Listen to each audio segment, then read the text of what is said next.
Good morning, children. Today we are going to learn civics lesson, chapter number 5, local self-government. First we begin with the rural local self-government. So, beginning we should know the meaning. What is the meaning of a local self-government? Local self-government is an institution comprising locally elected representatives managing the affairs of the locality and providing them with basic amenities. You know, children, basic amenities means our day-to-day comforts like electricity, water, then the maintenance of the streets. So these are the basic amenities which we require. All these things are looked after by the local self-government. So the local self-government in the rural area, we call it as panchayat, and the urban area means in the towns and the cities, it is known as municipal corporation or the municipality. We are in Bangalore city, so we have the municipal corporation that we are learning in the next chapter. So these are all comes under the Panchayati Raj system. So what is this Panchayati Raj system? First let us know that. You know that Mahatma Gandhi's one of the dream or the ideal of Mahatma Gandhi is the progress of the rural area.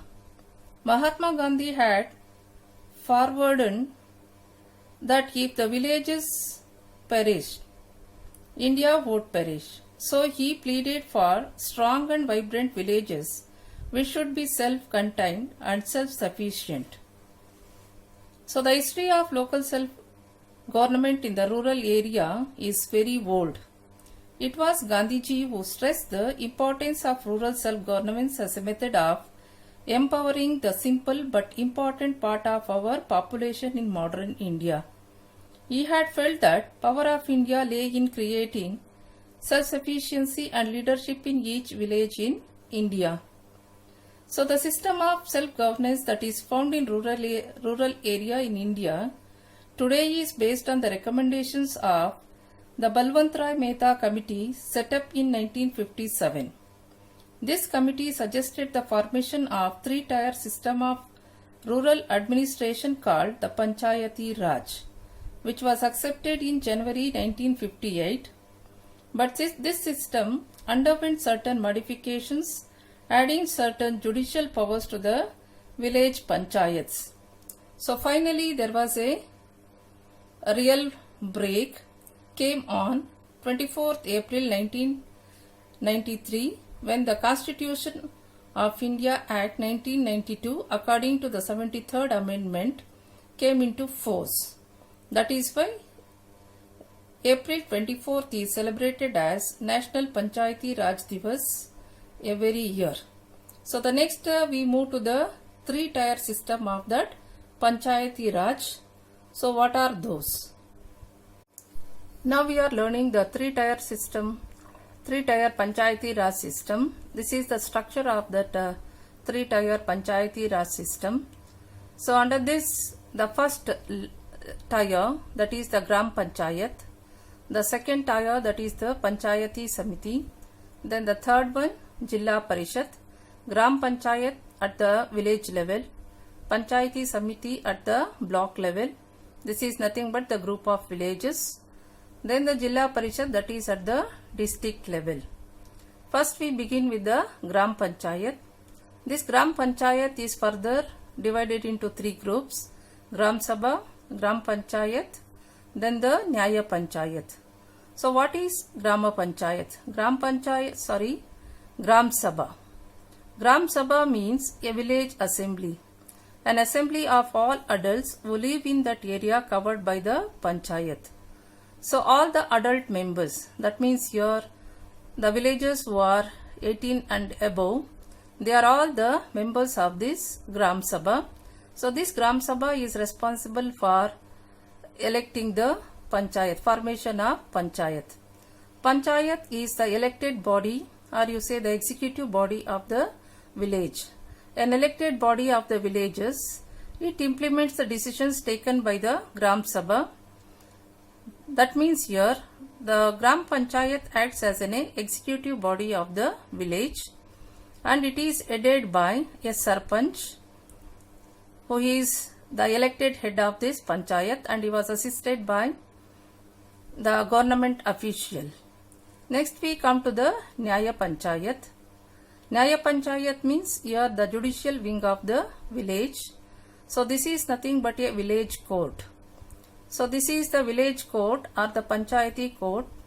We say that Panchayat Adalat also, set up for every 3 or 4 Gram Panchayats, and here the decisions, what the decisions are taken, that cannot be ruled out, and here only the petty and the small cases they take up, and here people will not be severely punished, and they cannot be given the jail sentence or anything. They can put a petty fine. Got it, children? Next we move to the Gram Panchayat, particularly the Gram Panchayat, the composition of the Gram Panchayat. Then comes the head of the Gram Panchayat. Then what are its main functions? Okay, children? Now you are watching that Gram Panchayat. This is the picture of a Gram Panchayat. You know that this is the elected body of the village. It implements the demands what is demanded by that Gram Sabha. It acts as an executive body of the village. So here it is headed by a Sarpanch. This is the lowest level of the elected body functioning in our democracy, consisting of 7 to 15 members, and it is headed by the Sarpanch. The members are elected from Gram Sabha for a term of 5 years. One member of the Gram Sabha has to belong to a scheduled caste, and one member has to be a woman. If it is not achieved through election, then the state government nominate these 2 members. So then next, what is meant by this when the main functions of the Gram Sabha? You can see the pictures displayed here. You can see a lady taking water from the borewell. That means here it is the main duty to maintenance. That means provide the drinking water facility. That means here whatever the water resources are there in the village, like ponds, or you say that the lakes, all these things, maintenance of these water sources bodies also comes under the Panchayat. Then the next picture you could see that this is related to the health. So it should provide the health, the primary health centers at the village level, look after the health of the villages.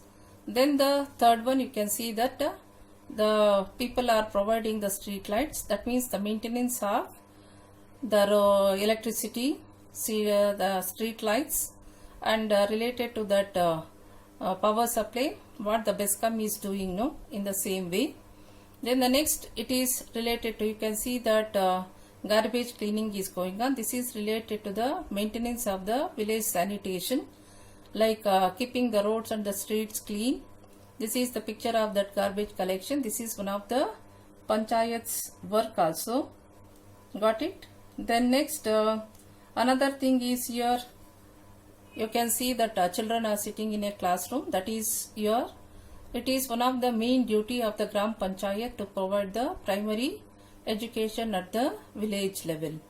Got it? So in this one, any 4 functions you can learn, mainly the 4 functions, 4 or 5 functions, so that is easy for you to write the 4-mark question. Got it, children? So the main thing is here, opening the school, supervising their functions, building primary health centers, building metal roads related to the central market area, building bridges, maintaining graveyards, parks, arranging street lights, organizing fairs, providing improved seeds, implements and better irrigation facilities with the help of administrative authorities at the block level. Got it? And here this is headed by a Sarpanch, who is the elected one among the members. Got it, children? Next we move to the second tier of the Panchayati Raj system, that is Panchayati Samiti. This you could see this. This is the Panchayati Samiti office. This is the intermediate body, or you say the secondary level of the Panchayati Raj system. So this Panchayat Samiti is also known as different names in the different states. Kshetra Samiti, Janapada Panchayat, or the Panchayat Union Council. So you could see the picture of this Panchayat Samiti, and here this Panchayat is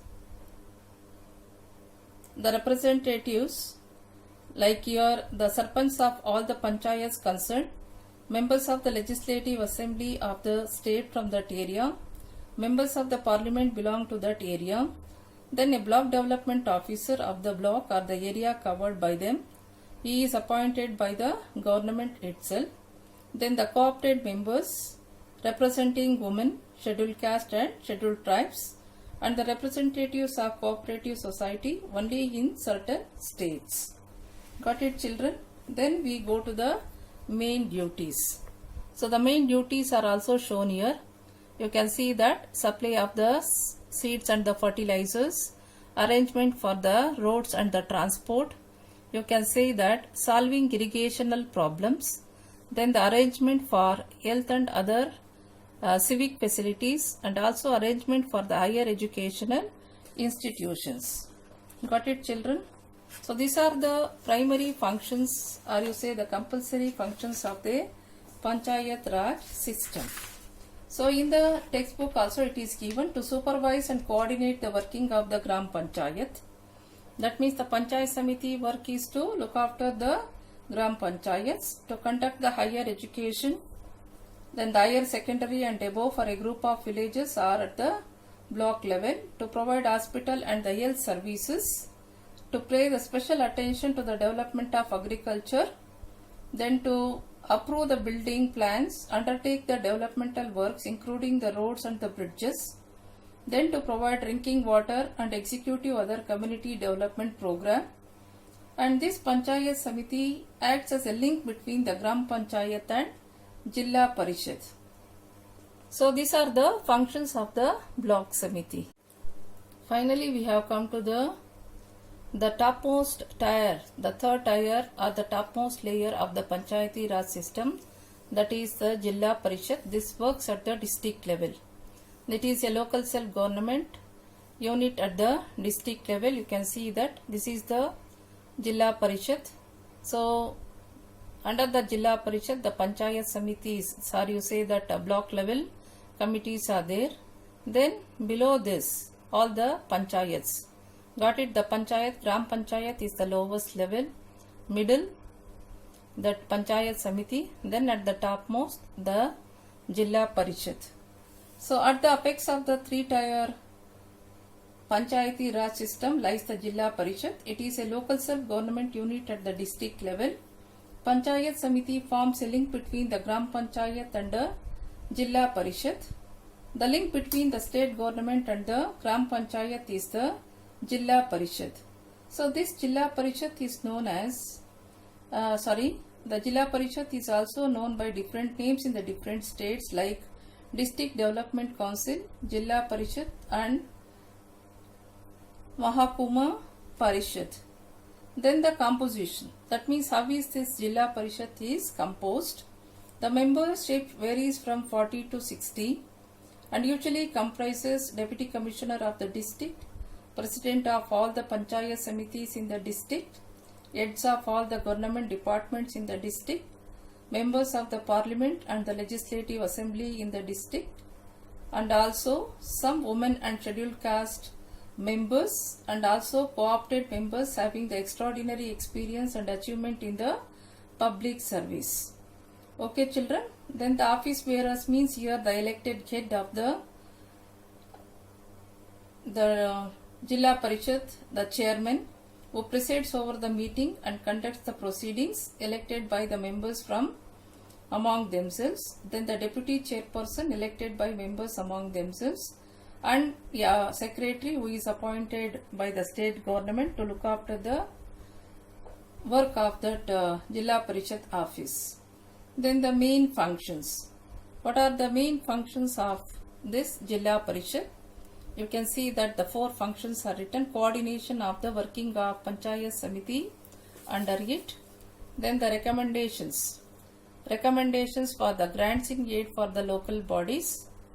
That means it is mediating between Panchayat and the state government.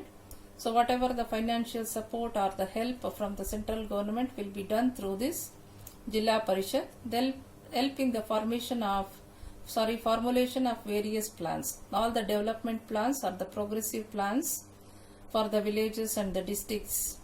Then it acts as a link between the government and the local bodies. Got it, children? So the main work is here overseeing all-round development work of the district under the overall charge of an experienced functionary like a deputy commissioner. Standing committees have such a chairman and the deputy chairman holds the discussion and the take decisions. Members of the district were also included in the standing committee. Then, in practice, the working committee functions as an executive body at the district board, supervision the work of all the panchayats. And in some states like Assam, Bihar and Punjab, scrutiny of the budget, estimation of the panchayat samiti is also done. Then it advises the state government in all matters relating to the Gram Panchayat and the Panchayat Samitis under their own jurisdiction. So for the more information, you go through your textbook, page number 154 and 155.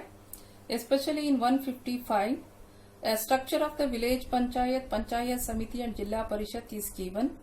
So remember that the table in page number 155, stress more or you say focus more on this table, easy to score the marks. Okay. Then we come to the last part of the lesson, that is the assignment session. So what is the assignment for this class? So the assignment questions are here. You can see that the assignments. First, the 5 are the short questions. Explain the term local self-government. Then the second, what are the 3 levels of the rural self-governance? Third is, who is a Sarpanch? Then fourth one, what is a Nyaya Panchayat? Fifth, name the apex body of the Panchayati Raj system. Then you have to state any 4 functions of the following. That means here Gram Panchayat, Panchayat Samiti and the Jilla Parishad. So write all these assignments in your 100 pages notebook or in your long sheets. No matter, but try to complete and keep your writing part. That means when you come back, you have to submit all your assignments. Don't keep the writing work pending, then it will be a burden for you. So how much possible, that much you write and complete. Okay children, have a nice day.